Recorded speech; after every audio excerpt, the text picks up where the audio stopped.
Regime change in South Africa. Trump educates the masses on the fallacies of Adam Smith and David Ricardo. And voting may be introduced for 16-year-olds.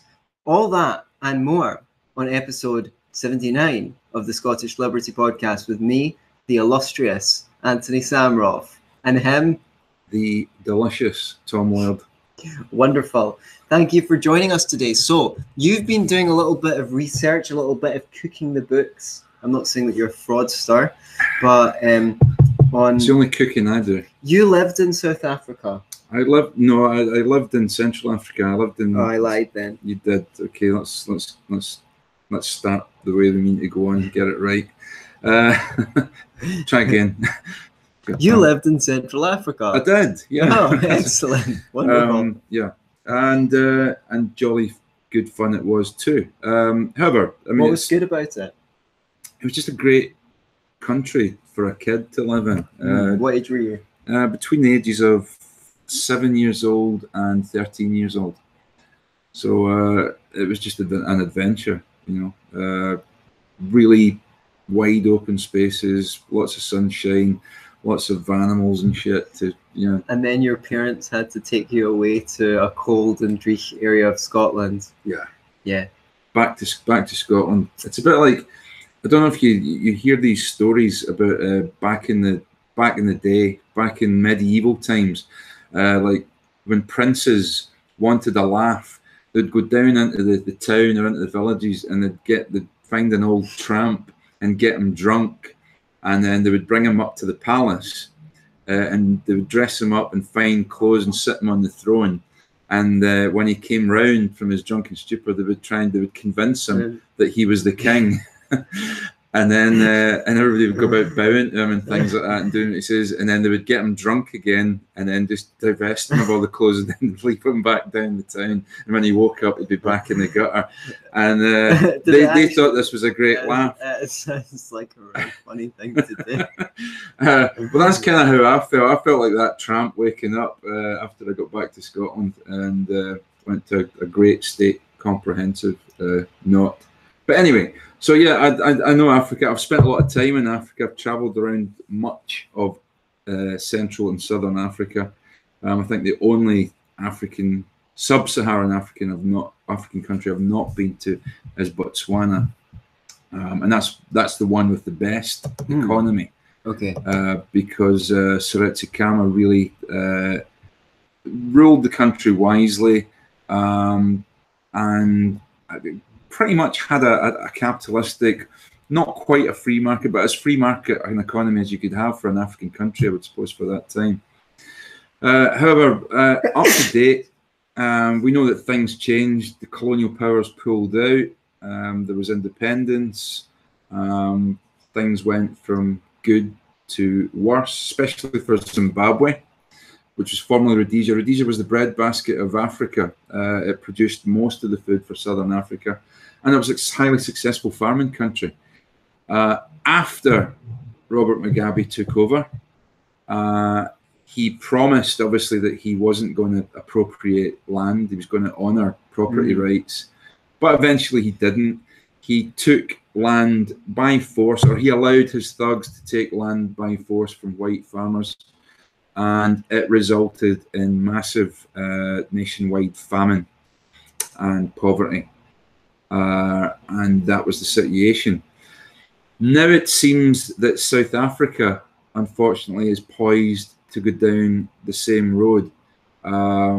Just recently, South Africa's parliament has passed a motion that could lead to the seizure of land from white farmers without paying them any compensation.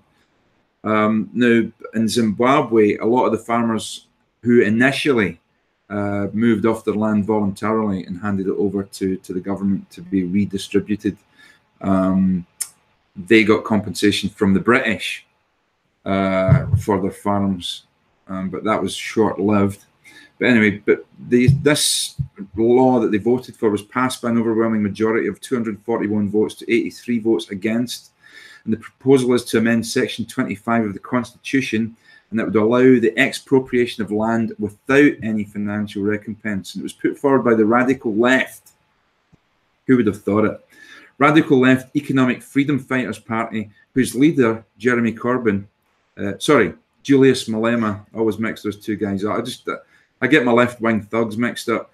Julius Malema told the country's parliament, quote, "We must ensure that we restore the dignity of our people without compensating the criminals who stole our land." South Africa's new president, Cyril Ramaphosa, said he would speed up the transfer of land from white to black owners after his inauguration 2 weeks ago. But he stressed it must be conducted in a manner which preserved food production and security. Well, phew. Yeah. But he said he aimed to resolve the issue of racial disparities in property ownership once and for all. So, okay, so racial that's the disparities situation. in property ownership. Now, okay, I guess if you could take white farmers to court and prove in a court of law that they got the land by theft, violence, force, then I guess you've got a case. I know that in Zimbabwe, much of the land that was appropriated from farmers who took over the farms and paid what do you call it when you pay the market rate for the farms after independence. So we weren't talking about colonialists who rode into South Africa on a horse with a gun and drove people off their land. Many of these farmers were farmers who took up the land on offer from the Zimbabwean government after independence, and they were later then driven off that land by gangs of armed thugs after having paid for the land honestly. So that's definitely a violation. So that's definitely a violation of property rights. However, just recently, Zimbabwe, there was a soft coup. Robert Mugabe, who'd ruled that country for something like 40 years, was deposed and sent into exile, or he voluntarily went into exile. And the guy who took over Mananagua, now he's an old freedom fighter as well, or terrorist, if you want to call it that, and he was up to a lot of shenanigans during the fight for independence. His hands aren't clean, but what he has said is that he promises to honour and reinstitute property rights, because he says this is a way forward. And you could argue probably that if land ever was misappropriated by white farmers, then that was because that the black farmers at the time didn't have any property rights. Again, property rights were the issue, because property rights weren't recognised if that was the case. So on the one hand, we have the contrast between the new president of Zimbabwe, who says he's going to honour property rights, and the new president of South Africa, Cyril Ramaphosa, who took over after Jacob Zuma was ousted. Jacob Zuma, of course, took over from Thabo Mbeki, who in turn took over from Nelson Mandela. Ramaphosa was initially Nelson Mandela's choice to take over the presidency, but that didn't happen. Mbeki took over, and then obviously Jacob Zuma took over, and he has been notoriously corrupt, involved in over 100 corruption charges before he was ousted from power. And now it looks like Cyril Ramaphosa, who is one of the wealthiest men in South Africa, while he dropped out of politics after Nelson Mandela's handover to Thabo Mbeki, he got involved in business. One of the wealthiest guys, I think he's probably in the top 5 wealthy people in South Africa. And he was heavily linked with an incident about 2-3 years ago where miners were on strike. I think I've got the article here somewhere. Cyril Ramaphosa. You can feel free to chat to the people while I'm just checking this thing out. So, I don't really know that much about South Africa, so I'm getting a bit of education myself here. Okay. Well, he was a union man. He was a union man and a mine working union guy during the apartheid. But he had an investment in a mine in South Africa where miners had gone on strike, and he used his influence and his money and his power to resolve that strike by violent means. The police opened up on the strikers and shot, I don't know how many it was, I'll probably check that out. If anybody knows, they can tell me, but he shot quite a few. And so he's not immune from using force to get his way. And I say he was a shareholder in that mine.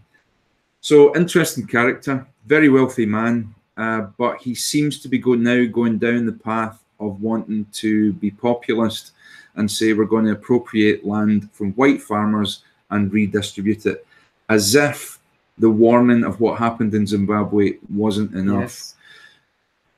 Now we're talking about this, and this is Africa. However, in this country, in the United Kingdom, we have a guy who could become the Prime Minister of the United Kingdom, Jeremy Corbyn, who has said that he would like to appropriate homes from rich people, whatever they are. Rich people is usually somebody that's got more money than you, whoever you are. So he wants to appropriate property from rich people and hand it over to people who are homeless, etc., which seems like a rather good thing. Good thing to do to help people out who are homeless. Well, he's not doing it with his own money. He's not doing it with the Labour Party's money. He's appropriating that property from other people that he's decided can do without their properties. And I think you would agree with me, Antony, that once you give government the right or allow government the right to appropriate property, it will, whether it be your financial wealth or whether it be your physical property in terms of a house, it's pretty much game over for liberty. That's what I've thought. And the thing is, he did say it was as a temporary thing, but I can't remember who said it. Maybe Milton Friedman or maybe Thomas Sowell. There's nothing more permanent than a temporary government program. Yeah. So sorry, can I just quick, because I found the thing. It was the Marikana massacre took place on a company called Lawnman, of which he was on the board of directors. At the Marikana's miners' strike, which he called dastardly criminal conduct that needed concomitant action to be taken. He later had admitted and regretted his involvement in the act and said that it could have been avoided if contingency plans had been made prior to the labour strike. He is a member of the Venda ethnic group and the first president of South Africa from that group. Okay, anyway. So yeah, he's pretty much involved in that massacre of miners. So striking.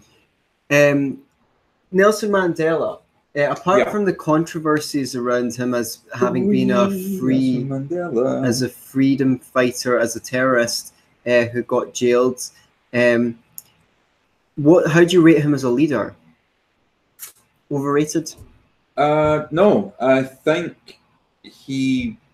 Okay, I was never a big fan of Nelson Mandela. I think he was in prison for a reason. I think he deserved to go to jail. He went to jail because he set about using violent means to cause the overthrow of the government, including he planned a bombing campaign. He could have been out prison longer if he had have renounced violent struggle, earlier on, but he didn't do that. However, I think in power, he demonstrated great restraint, great wisdom, and was able to reconcile factions and was able to keep the country, to kind of unite the country and give it that feel of, okay, this is the new South Africa. This is something that's for all of us. It's the Rainbow Nation, etc. However, it was short-lived. There's a lot of problems with him. His hands aren't clean. His former wife, Winnie Mzilekela Mandela, was involved in a lot of chicanery, including the Mandela football teams, so-called Mandela football team, which were in fact her personal bodyguard and thugs. They were involved in the murder of a young man, and one of the key witnesses against the Mandela football team for that murder was sent by Nelson Mandela to Zambia to prison under the caretaking of his then friend Kenneth Kaunda of Zambia. And as far as I know, that guy is either still in prison or maybe even died in prison. But yeah, he was involved in getting rid of that witness for Winnie Mandela. When it comes to leadership of a nation, there is only shades of crap.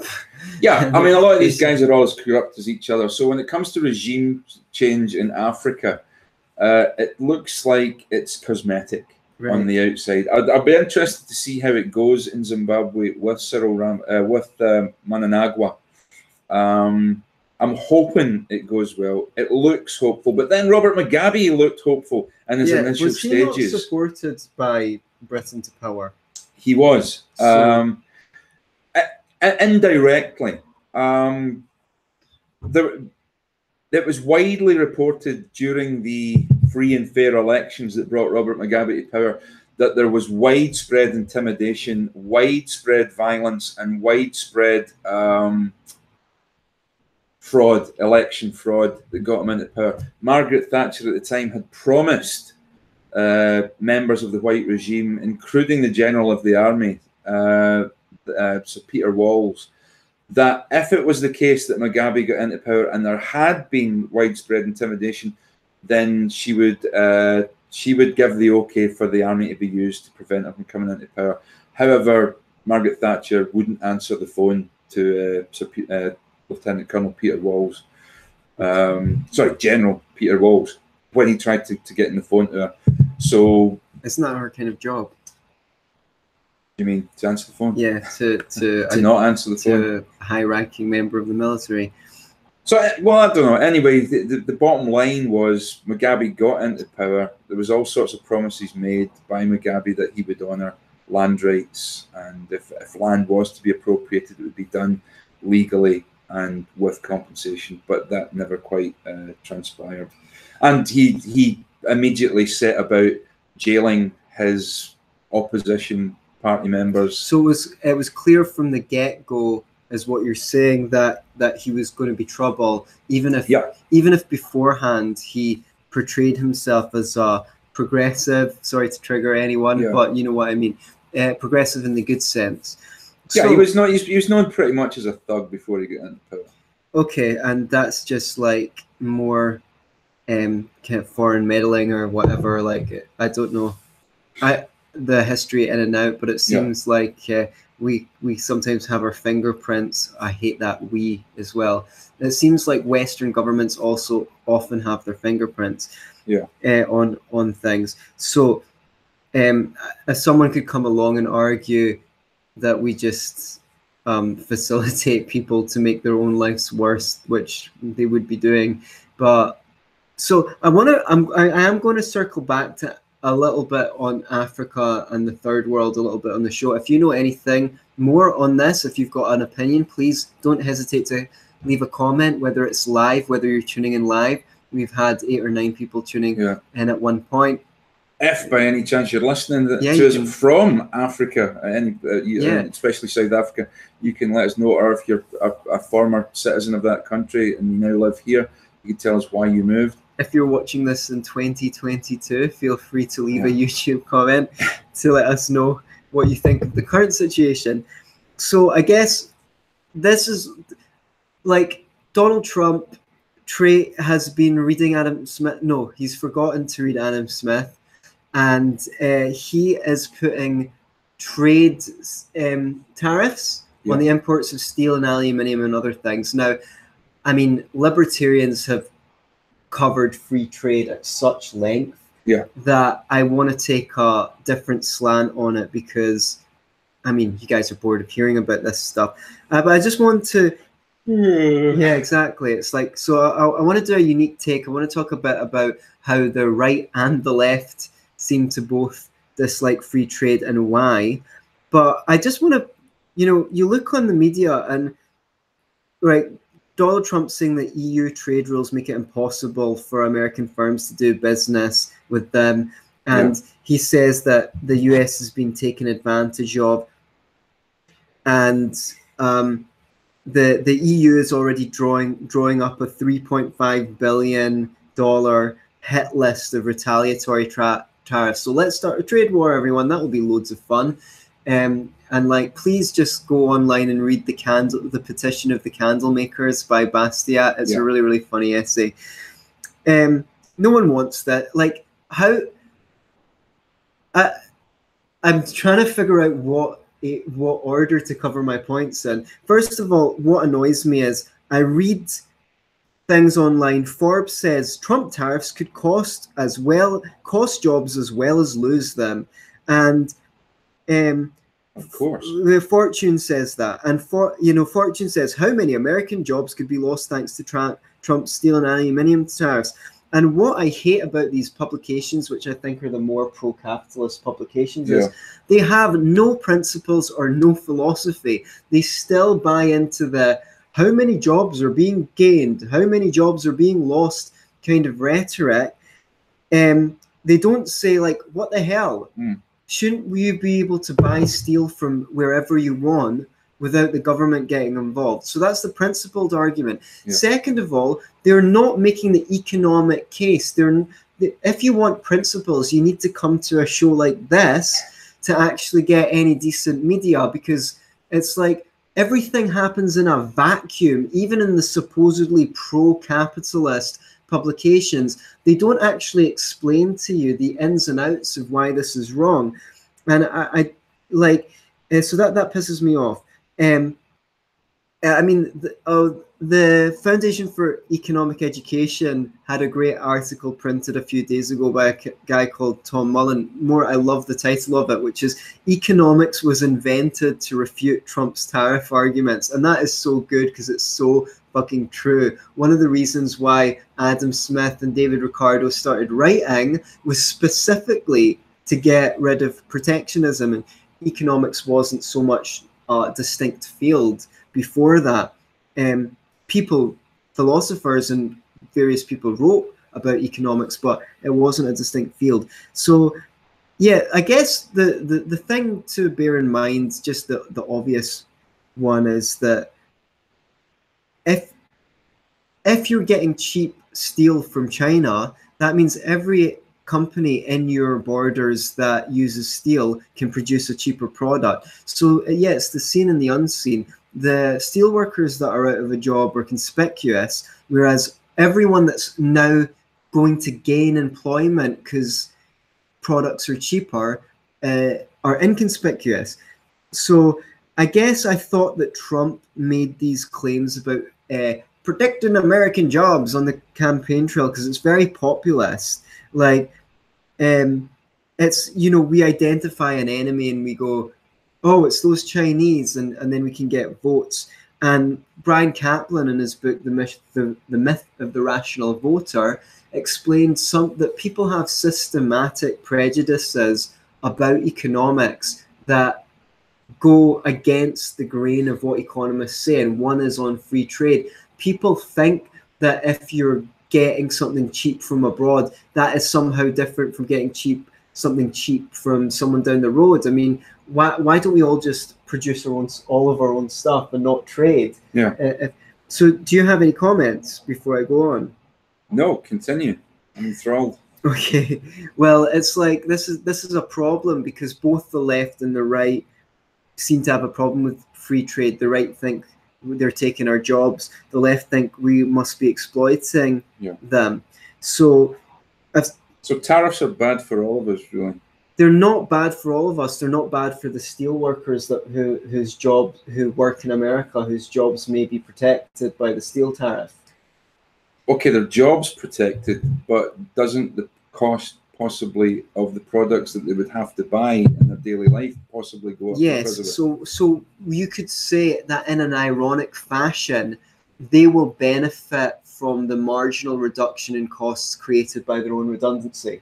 Okay. And here's another point, right? If steel is a scarce resource, as it becomes more scarce, the value of steel goes up. So by importing cheap steel from China, you're preserving the long-term value of the natural resources in your geographical area, actually. Yeah. As I understand it, I mean, I don't know much about the economics of it. As I understand it, I've heard this from a lot of people, that Chinese steel is pretty substandard compared to European or American steel. So, I mean, Why That's a put great tariffs? point. Yeah, why put tariffs on it? I mean, if it's good, it's good. If it's not, if it really is substandard, people will understand that, and then they'll go, okay, why are we buying cheap substandard steel when we could buy, better steel and pay extra for it? Well, here's a point on that, and it is straight out of Atlas Shrugged. Like, Right. I love this story, but I love to hate this story because it's a true story. Under President Hoover, America manufactured watches that counted a 58-minute hour. Now, Switzerland Hang on a minute, say that again. The watch was, and you had to wind up the watch every day, because for every hour it would go out of sync of 2 minutes. Right, got you. So it took 58 minutes to count an hour. Now, the watches that were being imported from Switzerland were superior and accurate, and you didn't need to reset them every day or two. And what did the American government do? Did they go, right, come on, American watchmakers, pull Get up your finger socks? out, yeah. No, they put a tariff on Swiss watches so that people in America had to buy these inferior American watches. Yeah. Meanwhile, the Swiss retaliated by boycotting American cars, typewriters, air conditioning machines, and so forth. Now, the policies are stupid now as they are then. I mean, look, no one wants to buy American cars because they suck now, right? It wasn't always the case, but it is the case now. American cars suck. Sorry, we're not going to buy them. Do you know what I mean? So, and General Motors have been bailed out how many times now? One time is one time too many. Okay. So well said, sir. So the important thing to remember is we're not just producers, we're also consumers, and that's where the protectionist falls short. But as I said, I wanted to give a new... Right, I want to talk about the left's objection to free trade, because we hear a lot of mixed up commentary on neocolonialism, which, for those of you who don't know, it's basically what we call the period after colonialism, where we're still getting cheap raw materials from, say, Africa and South America, while selling them our manufactured goods. And this has largely been blamed by the left on capitalism, on free markets, right? Yeah. Now, you could say, well, it's a voluntary exchange. They're obviously benefiting. Now, that would be true if it were an even playing field. Okay. And what I feel like is libertarians have not done a great job, or I've not seen any libertarian commentary or much libertarian commentary on this, because I was in my checkered, like my my shirt, my checkered past, a leftist. I had some books and things like that I read, and I was able to go back and read them from a libertarian perspective and go, you're missing the mark on this. Like, yes, you're presenting good information, but your analysis of that information is all wrong. So, because what we have from the right is, oh no, we went into these countries and we made them better. And what we had from the left is, oh, we went in and we exploited them. And that's the mainstream view. And we exploited them by giving them jobs. It's a little bit more complicated than that. Okay. So I'm going to deliver a little bit of history from a libertarian perspective of neocolonialism, which isn't something I've heard before. I am expanding on this on my forthcoming book, Universal Basic Income For and Against. So stay tuned for my next ebook. So the left love to have vacuous slogans like fair trade, not free trade, right? They never define what they mean by free trade, or by fair trade. They never acknowledge that free trade isn't even what we've got just now. I mean, there's loads of stuff that we're basically prohibited from importing from third world countries. And they never care to mention that they intend to impose this fair trade, however the fuck you define that, by force on the people of planet Earth. What you do find is, I mean, Benjamin Powell did this. He went to the third world. He's an economist. He's great. Look him up. And he found that in the sweatshops, they were actually typically paying 3 to 6 times what those people would be getting otherwise, Johan Norberg has reported that as well, another economist. But it's not like any company can go into any country in Africa or South America or Indonesia, you know, and do business just like that. There are severe restrictions, some of them imposed domestically by the governments there, and there may be regulations on this end as well. So what would happen if any company could go in is by market forces, they'd bid up the price of labor. There'd be more factories, and with those factories comes infrastructure and skills, and ancillary firms crop up to supply the foreign factories, right? In some places in Africa, it takes 36 months to open up a business, to get a license to open up a business, and you have to pay off the police and officials and things like that. So it isn't a free market situation, and Western companies can take advantage of wages being lower than they would be in a more open economy. Do you have something to comment on that? No, continue. Yeah. So here's the thing.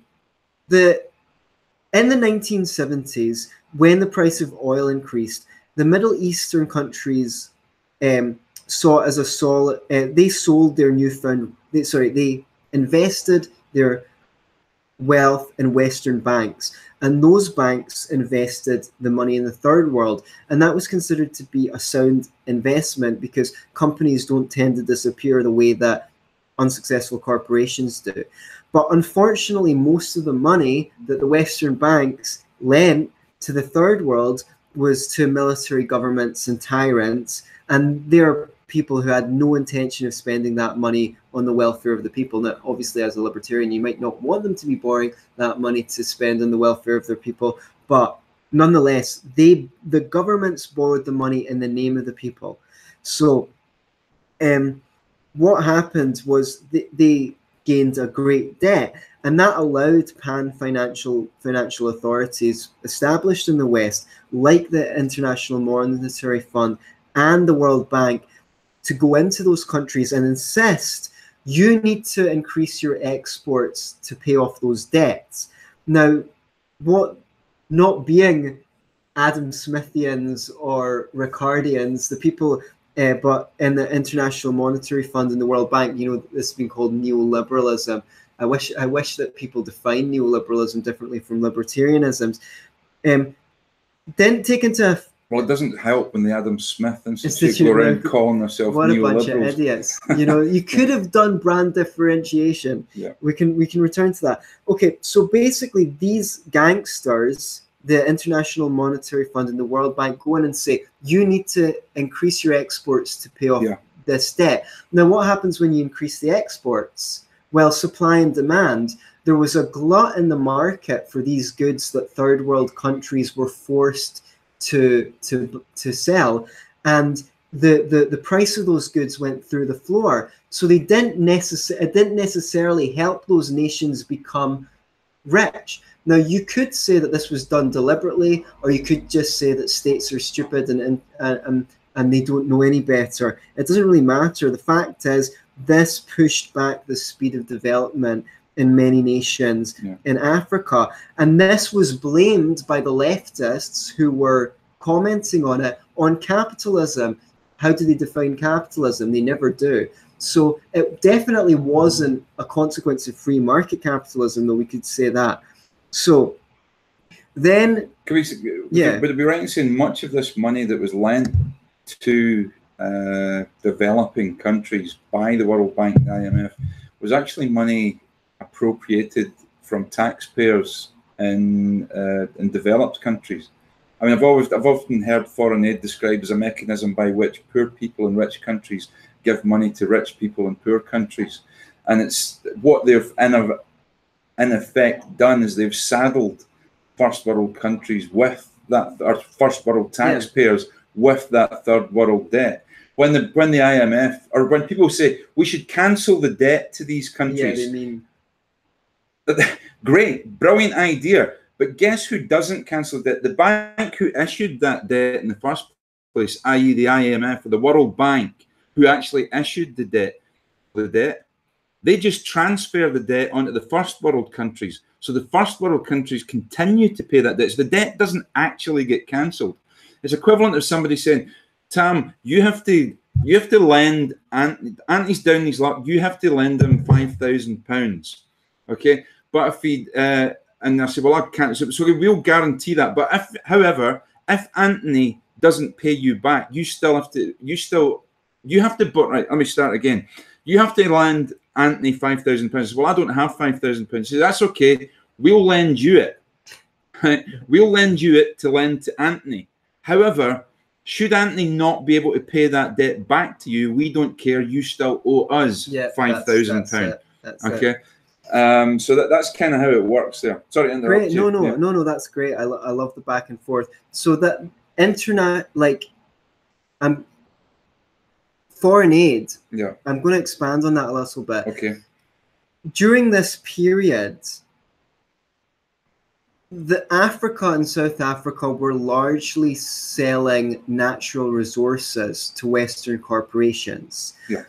And though the money that African and South African countries, I single them out because they're the main, it was also in Asia to a degree, right? They were spending the income on manufactured goods from Western countries. Well, but not because of free trade, because actually one thing was a lot of the foreign aid said, we'll give you this money, but you have to buy stuff from our country. Yeah. And for us to give you this money. So it was corporate welfare. Yeah. But another thing is, and there'd be preferred companies that they would have to do business with. Yeah, they might be campaign contributors. They might be voting blocks. You never know. There might be people. There might be a round robin from government into industry, from industry into government. Now I'm an MP. So this was happening, and the thing is, countries in Europe and North America put up trade barriers and saying, no, we're not going to import manufactured goods from these countries because it'll be bad for our manufacturers here. Yeah. And this is because the labor costs were so low in the third world, even lower, maybe even lower than they are now, that if you just said, well, Africa and we can allow them to have manufactured goods, then all these companies would go there and they would open up their factories there instead of here, and they would get their own manufacturing industries. So you could say, if you were going to be cynical, you could argue that these policies were implemented deliberately to keep poor places poor for as long as possible, so that rich Western corporations could import cheap natural resources from them rather than deal with competition from cheaper manufacturers in those poor countries. They want and who would be able to take advantage of the low labor costs, right? And because there weren't many libertarians in the world at the time, and because the right-wingers were more like, I'd say, ideological conservatives, rather than having a coherent philosophy, they weren't there to say, this isn't caught, but plus the right are protectionists anyway. Yeah. They weren't around to say, no, this isn't being caused by free markets. This isn't being caused by capitalism. This is being caused by state intervention. And I would add that during this period, living standards in those countries did still increase. Yeah. It's not like things were getting worse there. I mean, regularly you saw famines in Africa in the 80s, 70s, 60s going back, right? We haven't seen massive famines in the 90s or in the thousands, very, very rarely. So things have improved, but you could argue they would have improved a lot faster. Yeah. So there's just I said, I reckon that if free trade had been a thing, for the last 100 years, there's a good chance that there wouldn't be that much poverty. I mean, I don't know what kinds of governments they might have still had some terrible governments in Africa and South America. So they could have had domestic governments whose policies were so bad in terms of property rights that they still didn't develop. But even so, even if a few places got it right, that could create a domino effect where people said, well, you know, I don't know, Somalia is doing really great. You know, yeah, why don't you move to Somalia, man? I want to make a point in Somalia because libertarians see when anyone says, well, Somalia is an anarchy and look, they're not exactly doing great. Just say to someone, see if you said to someone, you can build a ship without a central column. You can build one that's got ribs to the side of it. And they went and they pointed you to a sunken ship with a broken central column and went, well, look at that one. That one's not got a central column and that one's sunk. Would you go like, would you say that was a fair analogy? Somalia is a failed state, and most of the violence that's happened there is because of like the religious fundamentalist Muslims and the interventionists that are trying to impose a state. But I digress. Okay, so I just want to make one more point. Well, my ultimate point is I am not saying, and it's unfortunate that the alt-right need to watch this presentation because they like to say, oh no, we did nothing but good in these countries which we colonized. That's like, neither story is true. Yeah. But the main point should just be to say, European nations have sometimes done a great deal of damage in some places in the developing world through colonialism, propping up dictators, expropriating natural resources, dumping unwanted food produce. Like, I don't mean they didn't want the food produce. I mean, we subsidized our farmers and we produce too much food and we go, what are we going to do to that? Oh, send it to Africa. That puts the growers there out of business and stops them from developing. Yeah. Right? Our leaders have given aid in the form of arms to dictators and help them impress their people. And other times we've stipulated that a high percentage of aid money given to poor countries is spent on the stuff produced here that wasn't wanted or needed by them. So that's just corporate welfare. But one way we've not damaged the third world is by free trade. In fact, we're damaging them by not engaging in free trade. And that's the case that should be put forward to shut these lefties up and also give them an education in economics. And that's my final word. Shutting lefties up. So that's the alternative history of neocolonialism. Stay tuned for my book. Yeah, the Universal Get the Kettle Can. Get the kettle on. On. All right. So that's us drinking coffee. Our coffee's here. Afternoon all. Native populations grew exponentially when colonialism sorted them with plumbing, medicine, education, law, trade, and increased economic activity. Well, this is true to an extent. I know that certainly in Rhodesia, before it became after the colonial power, after Britain took control of Rhodesia, I know that the native population there went from about a million people, or less even than a million people. It rose exponentially. And one of the reasons that the black population grew and outstripped the white population is because we actually helped them to do that. We provided them with medical care and better medicine, better conditions, and that's why the population grew. So and the seeds of our benevolence, was the seeds of our destruction as well, to that degree. Well, yes, of course, the best way to combat overpopulation, if you believe it's a thing, is development. Because whenever there's an industrial revolution, there's a population boom. But when people get good living conditions, they have less children. It just seems to happen. It's part of the survival mechanism in the human being. Say after 9/11, there was a massive surge in birth rates because people felt at risk, so they had more babies. It's just for the survival of the species. The HC also says, talking about Africa, their elites didn't bother to reinvest or maintain themselves in post-colonial times, instead using blame and now stagger around on foreign aid with tribal corruption fighting over government power. A lot of truth in that as well. Yeah, I would just, you know that in Zaire, now the Democratic Republic of Congo, Mbutu Seseko was putting away a staggering amount of the country's wealth into a Swiss bank account, something ridiculous per month. It was like millions of dollars per month something like 50. I'm sure it's something like $50 million per month into a Swiss bank account to enrich himself. So yeah, the corruption, I'm not saying it's endemic to the people themselves.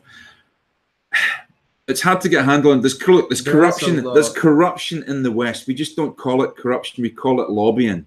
Yeah, but yeah, right? I know, I agree. They're a lot more blatant about it in Africa, you know. And if you don't, whether it's Mugabe, whether it's Ramaphosa, whether it's Kaunda in Zambia, if you're the big man, if you're Bwana Makubwa, if you're the tribal leader, which is what you are when you're a leader of an African nation, if you don't look after yourself, your family, your tribe, you're corrupt. You're morally corrupt. That's corruption. They have a different ethical code. So here, you're meant to employ the best person for the job. Otherwise, you're corrupt.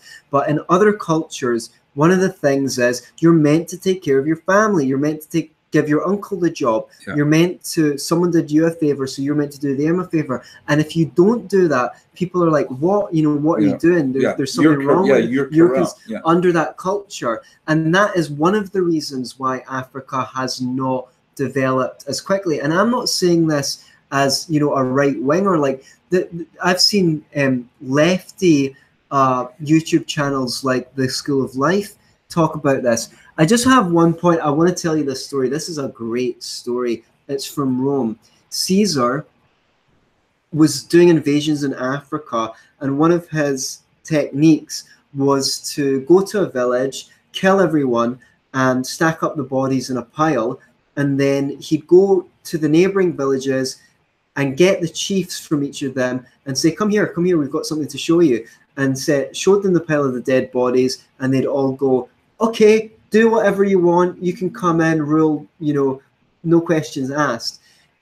He was succeeded by Augustus Caesar, I believe, who created the slogan, "Let's make peace our war." And he was inspired by Caesar's idea. So when he was doing invasions in Africa, he'd go to a village and build an aqueduct and sewers and whatever it was, plumbing. He brought some infrastructure. He sent engineers. Yeah. What have the Romans ever done for us? He went to the neighboring villages, got the chieftains together and said, look at this, and produced exactly the same result. Yeah. I don't think it was Africa. I think he'd done that in Europe as well. I think it was just his modus operandi, Augustus. Yeah, to send in engineers rather than armies. And if that didn't impress him, then he obviously fell back on the piles of dead bodies. So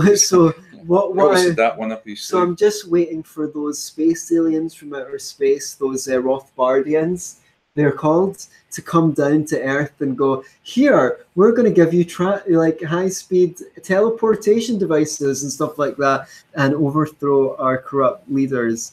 The quick one from Adam Smasher. Also, as higher steel prices reduce demand for native steel, they could lose their jobs in the long term. Okay. What are we moving on to next? 16-year-old voters. 16-year-olds getting the vote. Okay. I understand. Okay, here in Scotland, 16-year-olds are already allowed to vote in local elections and in the Scottish parliamentary elections. 16-year-olds currently are not allowed to vote in the national elections or European elections. I believe that England is looking to follow suit with extending suffrage to 16-year-olds.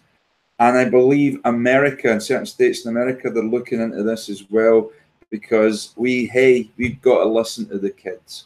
The kids know what it's all about. It's about the kids are all right. The kids are all right. The kids know what it's at, man. So, look, what do we think about this? What do we think about 16-year-olds getting the vote? I'm against it. Well, you're pretty much against anybody having the vote. I am. Yeah, and I'm not too sure I like people having a vote either, of any age. But if I was going to issue people with the vote, my ideal situation is if you can vote if you're a net taxpayer. But what? Like, if are you advocating people should pay tax? Not really. I said if you're going to have the vote, then you should be paying. Then you should have it basically be paying into the system.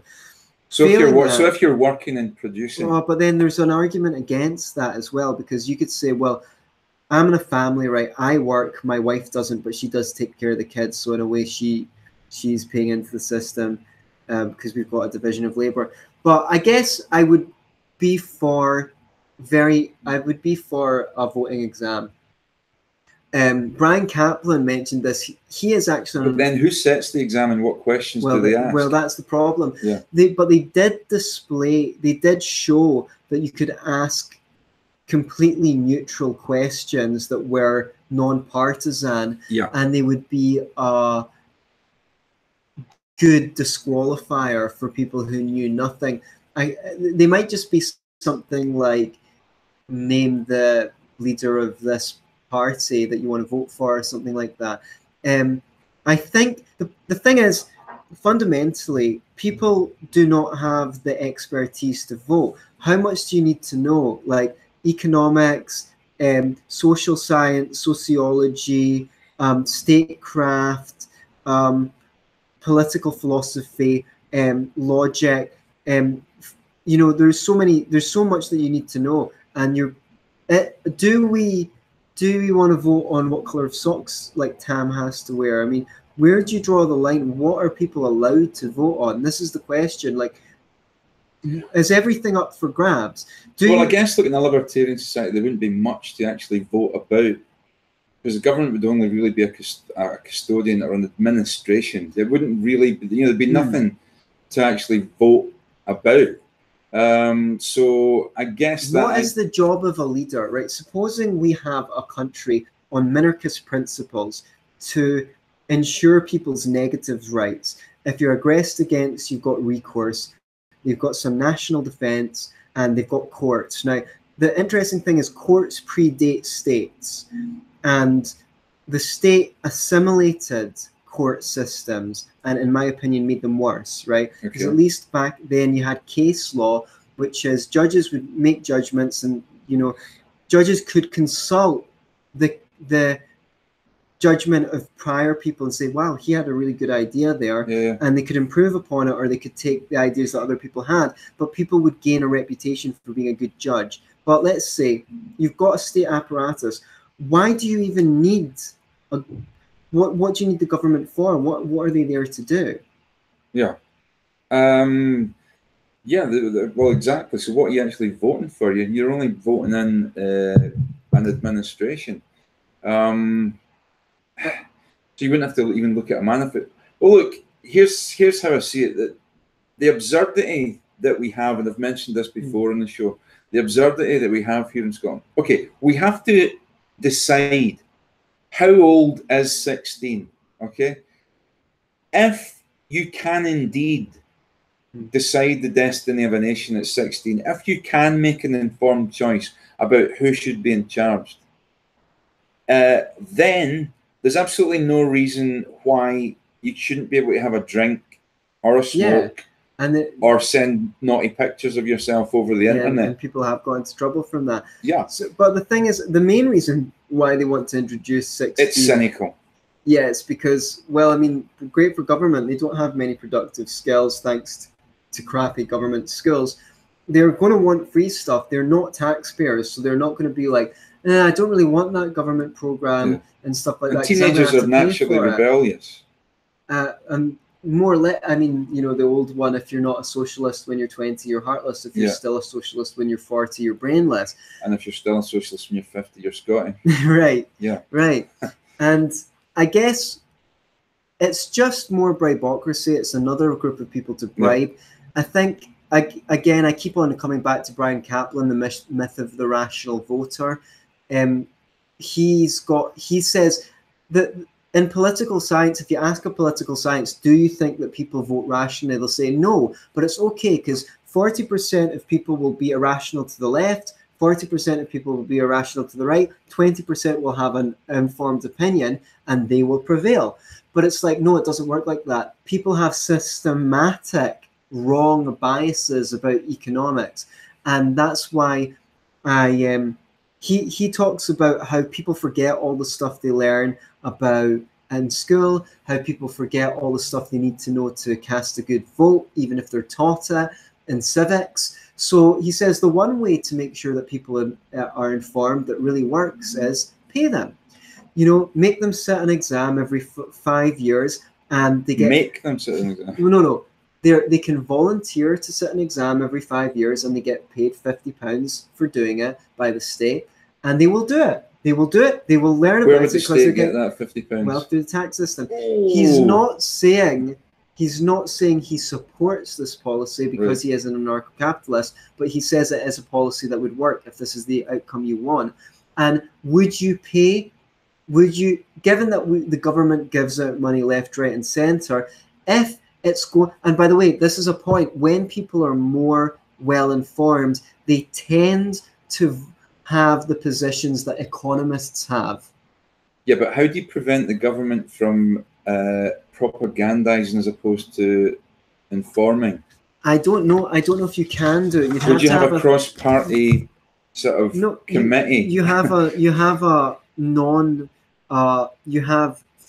third wing, like non-government agencies produce the quiz or something like that. But then the government of the day is going to decide on what one they're going to go for. So unless you have a cross-party committee. Jason Brennan, a guy who wrote a book called Against Democracy. Sounds good to me. I've not read it.